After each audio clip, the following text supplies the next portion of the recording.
জামাত এমপিদের ব্যর্থ করে দিতে বিএনপি সরকার ষড়যন্ত্র করছে। দেখেন, এখানে মাত্র এই 15 দিন হতে না হতেই সবকিছু স্পষ্ট হয়ে গিয়েছে যে জামাত এমপিরা কি আর বিএনপি এমপিরা কি। জামাত এমপিদের দেখে মানুষ সেই খোলাফায়ে রাশেদার যুগের কথা স্মরণ করছে।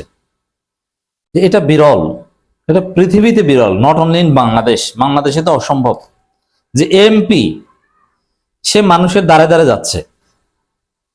একজন এমপি আরেকজন এমপিকে বলছে, কাপাসিয়ার এমপি বাউফলের এমপির সাথে আলাপ করছে, জামাতের এমপি দুইজনেই, শফিকুল ইসলাম মাসুদ আর সালাউদ্দিন আইয়ুবী। বলছে যে বাউফলের একজনে তোমার সাথে দেখা করতে চেয়েছে। বলছে কাপাসিয়ার মানে কাপাসিয়ার একজনে, যে ঠিক আছে আমি খুঁজে বের করবো। এবার মানুষের দ্বারে দ্বারে যাচ্ছে, রাতের আধারে যাচ্ছে, সাইকেল চালিয়ে যাচ্ছে, মানুষের কথা শুনছে, মানুষের সাথে পরিচিত হচ্ছে এমপি হওয়ার পর, যে কাকা ভাই দাদা আমি এমপি। বাজারে যাচ্ছে, তারপরে যারা সবজি দোকানদার বা বাজার করতে যারা এসেছে তারা লাভ দিয়ে উঠছে, এমপি তুমি। মানে এটা অকল্পনীয় যে এমপি এরকম আমাদের কাছে আসবে পরিচিত হতে। অথচ এমপি মানে তাকে দেখতে মানুষ রাস্তার পাশে দাঁড়িয়ে, ওই যে দেখ এমপি যায়, একটু গাড়ির ফাঁকা থাকে যদি দেখতে পারে, ওই যে এমপি যায়, বাচ্চাদের দেখায়। আর এখনকার কি জামাতের এমপিরা তারা আসে মানুষের কাছে। এটা তো সেই খোলাফায়ে রাশেদার যুগ।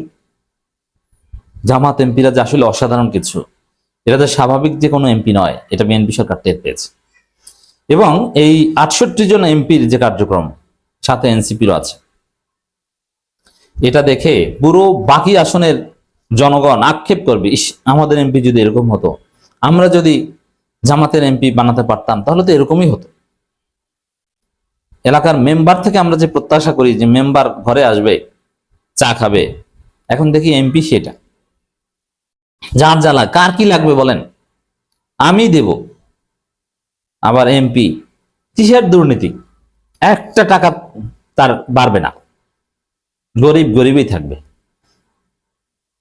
আবার এমপি পুলিশ রাষ্ট্রীয় কাজে তার বাসায় যায়, যে স্যার একটা কাজ আছে, এই বাসায় যে দেখে যে এমপি জমিতে সার দিতে গেছে, নিজের জমিতে সার দিতে গেছে। এটা সত্য ঘটনা, এটা কোনো বানোয়াট ঘটনা নয়। আপনি চিন্তা করেছেন?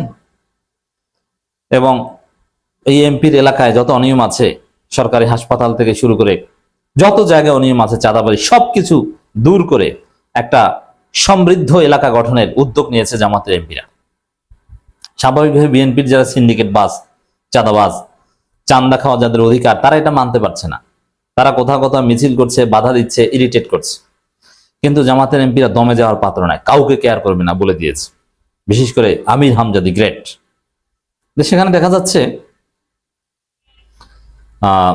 এবার সরকার নিজেরাই সিদ্ধান্ত নিয়েছে যে না, জামাতের এমপিরা যদি এভাবে কাজ করে, কারণ ওরা তো আসলে মানুষ না, জামাতের এমপিরা মানুষ না, ওরা তো ফেরেশতা, ওদের কোনো লোভ লালসা কিছু নাই। তো ওরা যা করবে এগুলো দেখলে তো বিএনপি কে মানুষ সিসি করবে। অতএব এত ভালো কাজ ওদেরকে করতে দেওয়া যাবে না, ওদেরকে থামাতে হবে। কিছু ভালো কাজ করুক ব্যক্তিগতভাবে যা করা যায়, কিন্তু রাষ্ট্রকে ব্যবহার করে ভালো কাজ করবে না, এটা করতে দেওয়া যাবে না। ওদেরকে ব্যর্থ দেখাতে হবে, যাতে আগামী নির্বাচনের আগে বলা যায় কই যে আমাদের এমপিরা আহামরি কি এমন করেছে। এই জন্য তারেক রহমান সরকার ষড়যন্ত্র করছে জামাতের এমপিদের বিরুদ্ধে। কি দেখেন, কুষ্টিয়ায় আমির হামজা যা শুরু করেছে, এখন পর্যন্ত বাংলাদেশের শ্রেষ্ঠ এমপি ছিলেন আমির হামজা। আমির হামজা কুষ্টিয়ায় সমস্ত অপকর্মের বিরুদ্ধে হাত দিয়েছেন, মাদক নির্মূল থেকে শুরু করে সরকারি মেডিকেলে যত অনিয়ম অব্যবস্থাপনা, সবকিছুর বিরুদ্ধে সোজা হয়ে দাঁড়িয়েছেন। না, কোনো অপশক্তির কাছে আমি মাথা নত করবো না, সব সমস্যার সমাধান আমি করে ছাড়বো। 5 টাকা যদি কোথাও বেশি নেয়, এটারও বিচার আমির হামজা নিজে করছেন।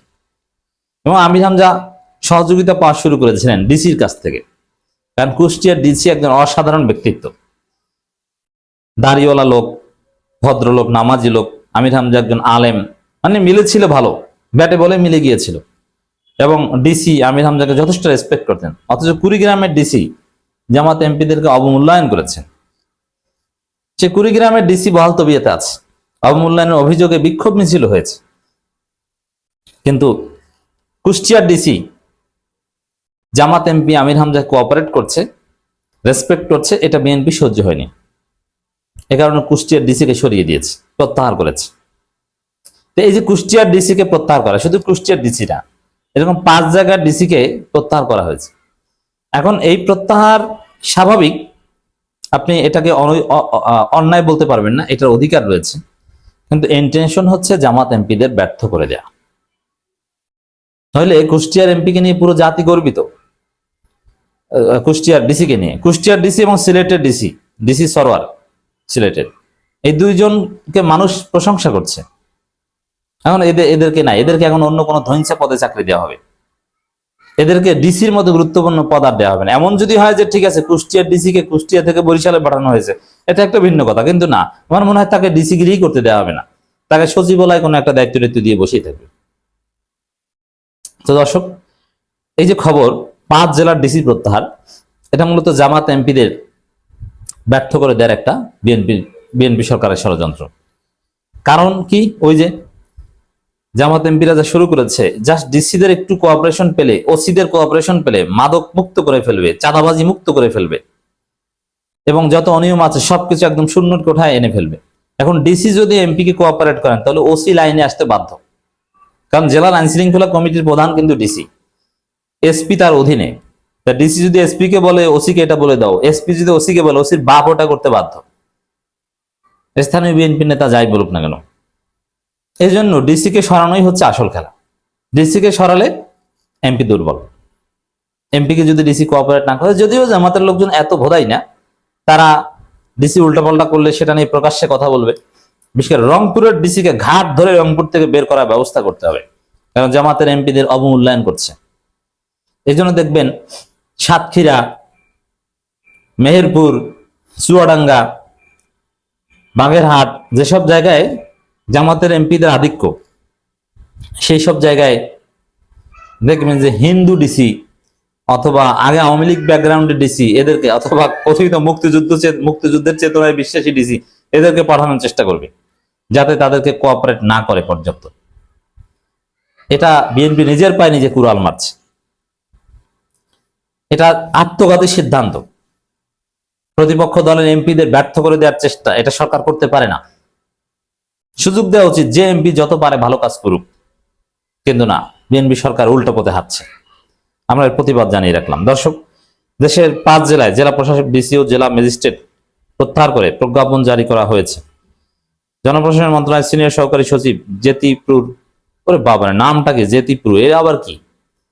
যে সরিয়েছে জেতিপুর, নাম দেখলেই বোঝা যায় যে জামাত বিদ্বেষী, এটা বুঝতে অসুবিধা হওয়ার দরকার নেই। স্বাক্ষরিত সংক্রান্ত প্রজ্ঞাপন জারি করা হয়েছে। প্রজ্ঞাপনে বলা হয় নিম্নবর্ণিত কর্মকর্তাদের জেলা প্রশাসক ও জেলা ম্যাজিস্ট্রেটের পদ থেকে প্রত্যাহার পূর্বক পরবর্তী পদায়নের জন্য প্রশাসনের মন্ত্রণালয়কে ন্যস্ত করা হলো। তারা হলেন গাজীপুর জেলা প্রশাসক মোহাম্মদ আলম হোসেন, পঞ্চগড় জেলা প্রশাসক কাজী মোহাম্মদ সাইমুজ্জামান, কুষ্টিয়া জেলা প্রশাসক মোহাম্মদ ইকবাল হোসেন, নেত্রকোনা জেলা প্রশাসক মোহাম্মদ সাইফুর রহমান ও চাঁপাইনবাবগঞ্জের মোহাম্মদ শাহাদাত হোসেন মাসুম। এরা প্রত্যেকে ভালো ছিল। আমি 5 জন সোমবার খোঁজ নিয়েছি, প্রত্যেকে ভালো ভালো ডিসি ছিল। অতএব এটা বিএনপি ষড়যন্ত্র।